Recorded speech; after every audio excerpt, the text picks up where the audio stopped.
Selamat pagi pemirsa, aksi solidaritas untuk Palestina pagi ini tengah berlangsung di Sukabumi, Jawa Barat. Sejak pukul 10 pagi, warga Sukabumi telah berkumpul untuk menyuarakan dukungan terhadap perjuangan rakyat Palestina. Untuk mengetahui perkembangan terbaru di lokasi, kita sudah terhubung dengan reporter kami, Naila. Selamat pagi Naila, bagaimana situasi aksi di sana saat ini? Terima kasih Najma, selamat pagi para pemirsa Spotlight News, saya Naila. Saya sedang melaporkan secara langsung di alun-alun kota Sukabumi, di mana pada pagi hari ini telah berlangsung acara aksi untuk Palestina. Bisa terlihat di belakang saya, banyak sekali masyarakat yang antusias akan adanya aksi untuk Palestina ini. Baik, situasi saat ini di alun-alun kota Sukabumi masih terlihat ramai namun tak tertib. Masyarakat yang ikut dalam aksi ini turut menggunakan atribut pendukung dalam aksi ini. Saya ingin bela Palestina. Kenapa kita harus bela Palestina? Karena Palestina itu saudara kita sama Muslim. Baik, saya sudah bersama dua aktivis yang turun langsung ke dalam aksi solidaritas untuk Palestina. Boleh dengan kakak siapa? Nama saya Iqbal Helmianto. Kakaknya? Nama saya Masih Duarok. Oke, kalau boleh tahu apa sih alasan kakak untuk mengikuti aksi ini? Alasan kita jelas untuk solidaritas kebersamaan persaudaraan sebagai sesama Muslim, maka kita harus membantu saudara-saudara kita yang ada di Palestina sebisa kita. Tetap boikot produk-produk Israel. Jangan biarkan Zionisme menang. Free Palestine, free Palestine, free Palestine, free Palestine. Biru, bidam, tiga ya Aqsa. Oke, kalau menurut kakak apa? Tentunya jelas alasan saya kesini mengikuti karena ada panggilan jiwa, tentunya kita seiman, saudara kita semuslim, maka dari itu saya dan teman-teman mengikuti aksi ini yang ada di kota Sukabumi. Free Palestine, tetap boikot semua produk Israel. Baik pemirsa, itu adalah jawaban dari dua aktivis yang ikut langsung ke dalam aksi solidaritas untuk Palestina. Hingga saat ini aksi masih berjalan dengan lancar dan juga tertib, dengan pengamanan dari aparat kepolisian dan juga volunteer di area sekitar. Demikian laporan langsung saya dari alun-alun kota Sukabumi. Saya kembalikan ke studio. Kita beralih ke berita selanjutnya. Pemirsa, kasus pencurian meteran air kembali terjadi di kota Sukabumi. Kejadian ini berlangsung di Jalan Merbabu, RT 01 RW 14, Kelurahan Karang Tengah. Tim Spotlight News telah berada di lokasi dan melakukan penelusuran. Menurut keterangan warga, aksi tersebut ini sudah sering terjadi dan menimbulkan keresahan. Pihak kepolisian saat ini masih menyelidiki kasus tersebut guna mengungkapkan pelaku dan mencegah kejadian serupa terulang kembali. Kasus pencurian meteran air yang marak terjadi di wilayah Karangtengah Sukabumi membuat warga semakin resah. Tim Spotlight News pun berhasil mewawancarai pihak PDAM dan salah satu korban pencurian meteran air. Di bulan Maret itu makin masif pelanggan melapor, itu ada kurang lebih 90 pelanggan. Hampir di semua wilayah pelayanan PDAM melakukan koordinasi dengan pihak kepolisian. Pada tanggal kemarin 25 Maret mengeluarkan kebijakan bahwa untuk pelanggan yang kehilangan meter karena pencurian dibebaskan dari biaya denda kehilangan air yang 400.000, tapi dengan catatan membawa bukti pelaporan kehilangan ke kepolisian. Saya mengetahui pada pagi hari udah mati air, baru Bapak lihat veteran rupanya udah copot, malah ada yang bawa kalau nggak salah 4 udah dilaporkan. Tadi sudah diminta ditemu lagi, katanya minta surat keterangan apa dari kantor polisi, surat kehilangan, dan saya antar sana. Jadi katanya nggak usah bayar. Baik, terima kasih. Saya kembalikan ke studio. Demikian rangkaian informasi yang dapat kami sampaikan. Terus ikuti perkembangan berita terkini hanya di Spotlight News. Saya Najma, pamit undur diri. Sampai jumpa.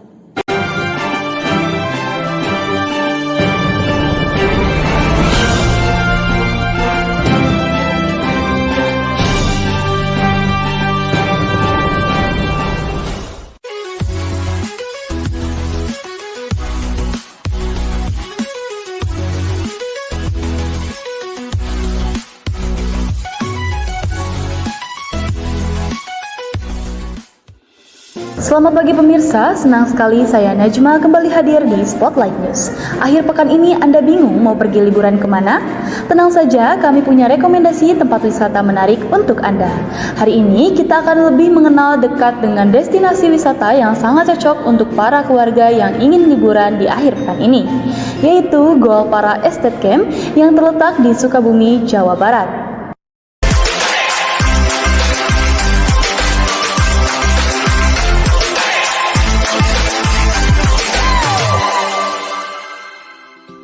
Tempat ini menjadi salah satu pilihan favorit bagi mereka yang ingin mencari suasana baru, beristirahat sejenak dari rutinitas harian, dan menikmati ketenangan di tengah alam terbuka.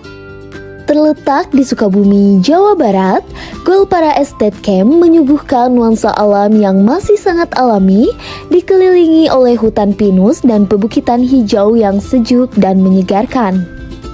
Di sini, pengunjung bisa menikmati berbagai aktivitas menarik, mulai dari berkemah dengan tenda glamping, menjelajahi jalur trekking, hingga bersantai di spot-spot foto Instagramable yang tersebar di area perkemahan. Selain itu, terdapat juga area api unggun, tempat yang cocok untuk menghangatkan diri di malam hari sambil berbagi cerita bersama teman atau keluarga. Bagi yang menyukai ketenangan, suasana Goalpara yang jauh dari hiruk-pikuk kota membuatnya menjadi lokasi ideal untuk healing, meditasi, atau sekedar duduk menikmati panorama alam. Tak sedikit juga pengunjung yang datang untuk mengabadikan momen spesial seperti foto keluarga, gathering komunitas, atau kegiatan outdoor lainnya. Dengan udara yang sejuk dan suasana yang damai, Goalpara Estate Camp menawarkan pengalaman yang tak hanya menyegarkan fisik, tapi juga menenangkan pikiran. Selamat sore pemirsa Spotlight News, saya Naila. Saat ini sedang berada di Goalpara Estate Camp, tempat wisata yang menyuguhkan suasana tenang dan juga menyegarkan. Berlokasi di Goalpara, Sukabumi, Jawa Barat. Tempat wisata ini menjadi pilihan destinasi bagi masyarakat untuk beristirahat sejenak dari rutinitas dan juga hidup-pikuk kota.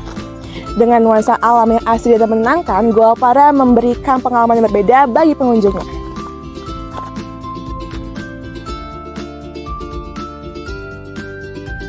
Dengan kakak siapa? Dengan Habib Morgana. Oke. Kalau boleh tahu kan nih kenapa kakak bisa milih tempat ini sebagai tempat untuk healing nih kak?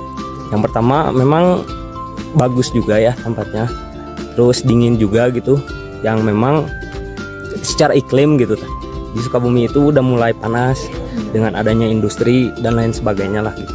Nah, cuman kenapa memilih di Goalpara ini karena memang dingin, sejuk juga gitu, santai juga tempatnya. Paling gitu sih kalau misalkan berbicara kenapa memilih tempat healing di sini.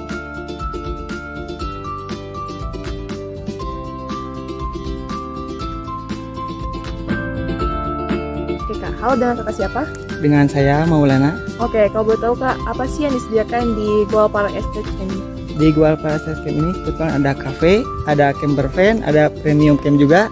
Kebetulan di sini juga ada glampingnya juga kak. Oke, kalau boleh tahu kak, apa sih yang menjadi daya tarik di Goalpara Estate Camp ini?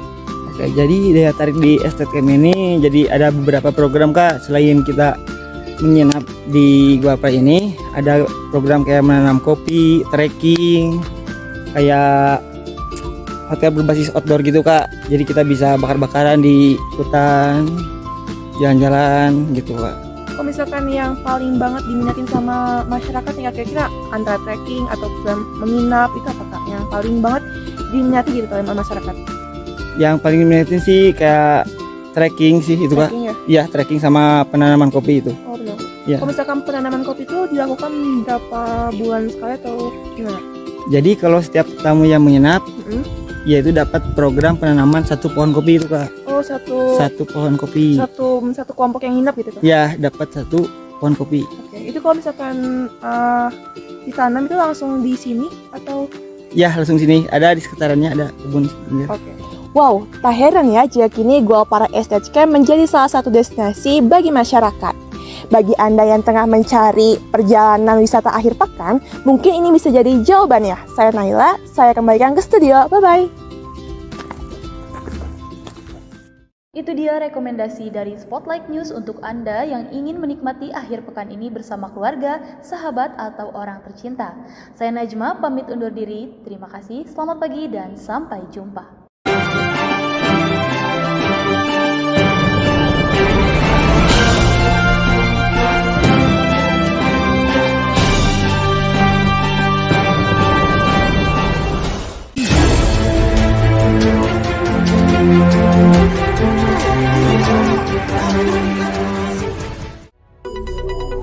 Halo pemirsa, kembali bersama saya Najma dalam Spotlight News, yang kali ini akan menyajikan informasi menarik tentang gaya hidup dan kuliner.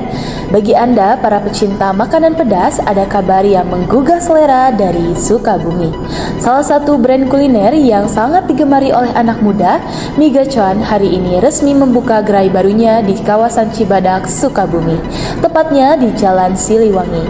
Antusiasme warga begitu tinggi sejak pagi hari. Untuk mengetahui suasana langsung di sana, berikut laporan rekan kami Naila dari Cibadak, Sukabumi.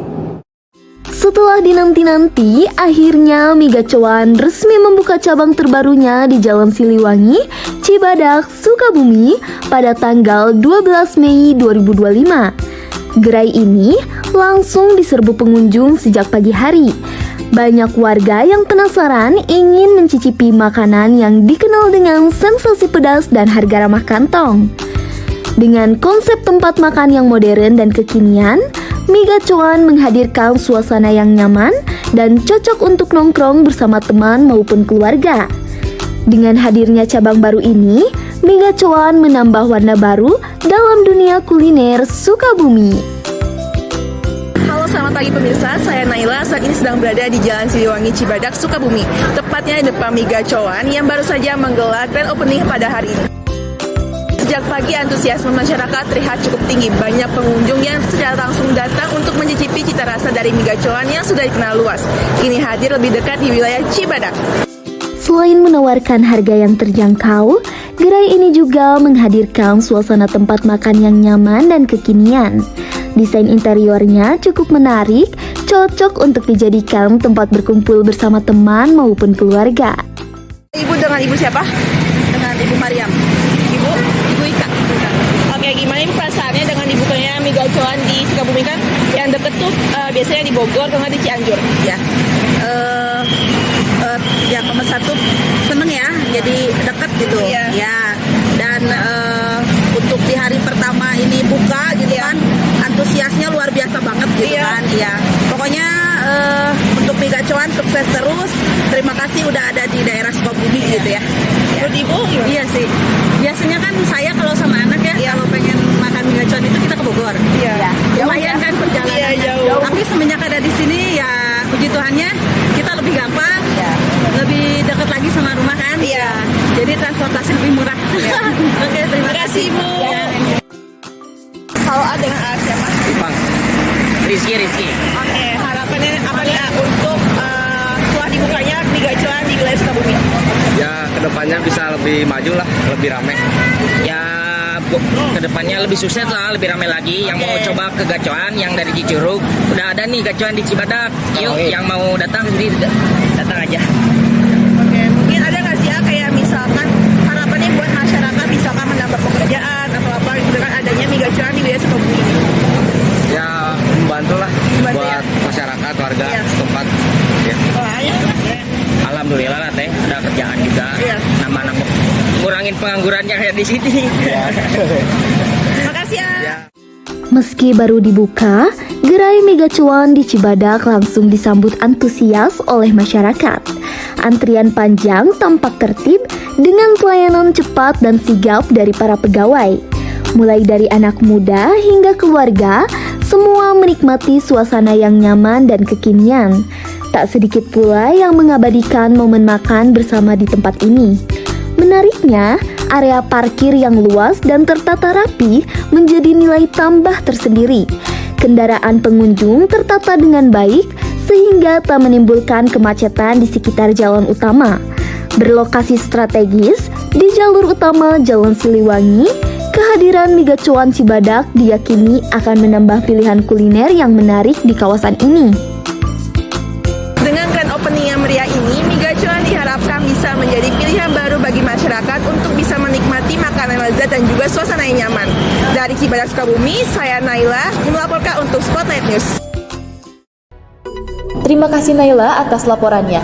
Wah pemirsa, sepertinya jadi tempat yang wajib dikunjungi oleh para pencinta kuliner ya.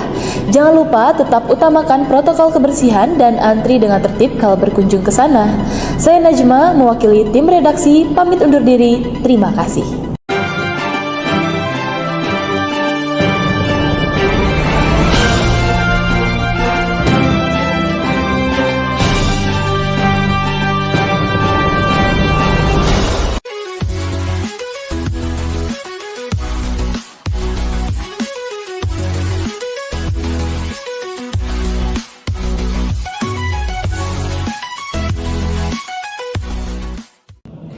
Selamat pagi pemirsa, Spotlight News hadir kembali untuk membahas cerita-cerita inspiratif dari budaya Indonesia. Saya Najma dan hari ini kita akan menelusuri kekayaan budaya dari Serambi Mekah Aceh melalui Festival Budaya 2025 di Sekolah Vokasi IPB University.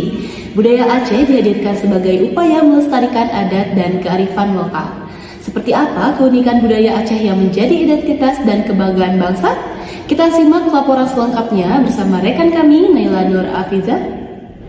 Terima kasih Najma, saya Naila saat ini sedang berada di Festival Budaya Nusantara 2025 yang diselenggarakan oleh IPB University yang berlokasi di alun-alun Kota Bogor. Di sini pengunjung diajak untuk lebih dekat mengenal berbagai budaya dari berbagai daerah. Salah satunya ada budaya Aceh yang kental dengan adat istiadat dan juga tradisinya. Dimulai dari rumah adat, makanan khas, dan juga tarian yang menjadi daya tarik di festival ini. Rumah Aceh atau Rumah Adat Aceh bukan sekedar bangunan tradisional. Setiap detailnya menyimpan filosofi yang mencerminkan cara hidup masyarakat Aceh yang religius dan penuh kearifan lokal. Susunan ruang dalam rumah Aceh diatur berdasarkan nilai-nilai Islami. Bagian depan rumah melambangkan keterbukaan dan keramahan, sedangkan bagian belakang mencerminkan privasi keluarga yang dijaga dengan baik.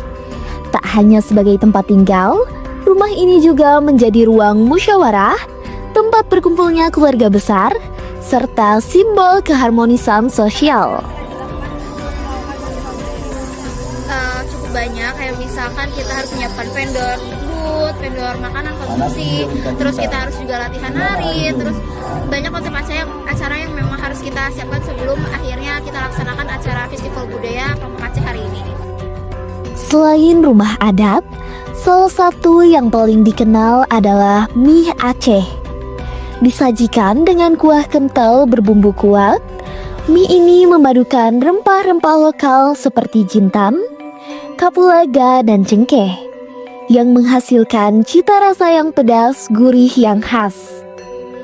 Kuliner Aceh adalah warisan rasa yang dijaga turun-temurun, bukan hanya lewat resep, tapi juga nilai kebersamaan di setiap proses memasaknya. Lewat Festival Budaya 2025, kelezatan khas Aceh ini dihadirkan agar generasi muda tak sekedar mencicipi, tetapi juga memahami filosofi di balik setiap sajiannya. Bagaimana kesan Bapak setelah melihat penampilan Festival Budaya ini? Ya, saya melihat bahwa di sini memang keadaannya memang penuh warna-warni gitu kan. Jadi saya lihat anak-anak sini antusias sekali ingin menampilkan bahwa budaya Indonesia itu tidak hanya satu Jawa Barat tapi keseluruhan dari Indonesia itu. Menurut Bapak, apa sih bagian yang paling menarik dan juga berkesan? Yang menarik bagi saya adalah bentuk dari miniatur dari rumah adat itu, juga ada sebagian yang menampilkan seperti ciri-ciri khas seperti di sini makanannya yang mungkin kita sini jarang kita dapat itu. Kebetulan saya dari Aceh juga, jadi dengan ada begini kita jadi teringat di kampung. Tarian tradisional Aceh dikenal dengan gerakan yang kompak, energik, dan syarat makna. Salah satu yang paling mendunia adalah tari saman. Tarian ini bukan sekedar pertunjukan seni, tapi juga simbol kekompakan, kebersamaan, dan semangat gotong royong masyarakat Aceh. Di tengah arus modernisasi, tari Saman menjadi pengingat akan pentingnya melestarikan warisan budaya. Lewat Festival Budaya 2025, nilai-nilai luhur dari tarian ini kembali dihidupkan, agar generasi muda tak hanya menikmati keindahan geraknya, tapi juga memahami makna di balik setiap hentakan. Festival budaya ini, generasi muda tidak hanya diajak untuk menikmati keindahannya saja, namun juga memahami filosofi di baliknya. Budaya Aceh dengan segala kekayaannya menjadi pengingat bahwa al-istiadat menjadi identitas yang harus dijaga dan juga dilestarikan. Luar biasa sekali ya pemirsa, sebuah warisan budaya yang penuh makna dan patut untuk terus dijaga. Semoga budaya Aceh dan kekayaan budaya Nusantara lainnya tetap hidup di hati generasi muda. Saya Najma mewakili tim redaksi pamit undur diri, terima kasih.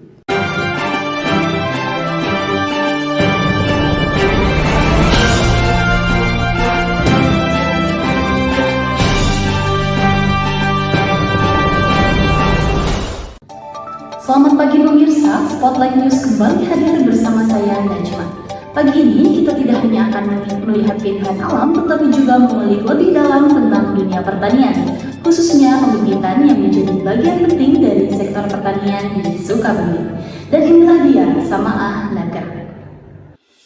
Berlokasi di Sukabumi, Jawa Barat, Samaah Nagrak merupakan kawasan pertanian yang berfokus pada pembibitan dan budidaya berbagai jenis tanaman pangan, seperti cabai, cengkeh, dan terong. Dengan hamparan lahan subur dan tata kelola yang terorganisir, tempat ini menjadi titik awal penting dalam rantai produksi pertanian, dimulai dari pemilihan benih yang unggul, penyemaian, hingga perawatan intensif sebelum bibit dipindahkan ke lahan tanam. Di sini, aktivitas pertanian dilakukan secara langsung oleh para petani lokal yang telah terbiasa menangani proses pembibitan dengan telaten dan penuh perhatian terhadap kualitas. Menariknya, kawasan ini juga menjadi lokasi pembelajaran lapangan bagi para pelajar maupun masyarakat umum yang ingin memahami lebih dalam tentang proses pertanian dari hulu. Samaah Nagrak bukan hanya pusat produksi bibit, tapi juga menjadi simbol ketahanan pangan berbasis masyarakat dan pelestarian lahan pertanian produktif di tengah perkembangan wilayah. Tempat ini menjadi titik awal dari proses pertanian, di mana bibit-bibit seperti cabai, cengkeh, terong disemai dengan telaten sebelum akhirnya dipindahkan ke tempat yang luas untuk dibudidayakan. Oke, Bapak bisa dijelaskan bagaimana sih proses pembibitan tanaman yang dilakukan di sini, mulai dari awal hingga siap dipindahkan ke lahan, Bapak? Ya begini nih, awal-awal mulanya itu ditebar dulu. Ditebar prosesnya itu, sama kalau bibit sayuran itu ditebar. Kalau di sini mah namanya itu udah noge baru dibuka gitu. Nah, noge sampai 3 hari 5 hari ya pindah ke itu ke lontong sampai 15 hari lagi itu siap tanam. Oh, udah siap tanam ya, Pak? 1 bulan kalau rata-ratanya sayuran, dari nebar sampai ke siap tanam itu 1 bulan. Kalau itu di cabai sama cengkeh lah.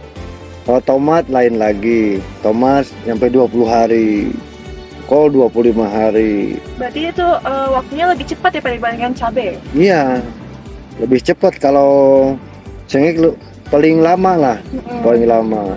Yang paling cepat itu sawi putih sampo. Oh, sampo itu? Sampo itu dari nebar sampai ke tanam bisa 2 minggu, 15 hari. Cepat ya, Pak? Iya.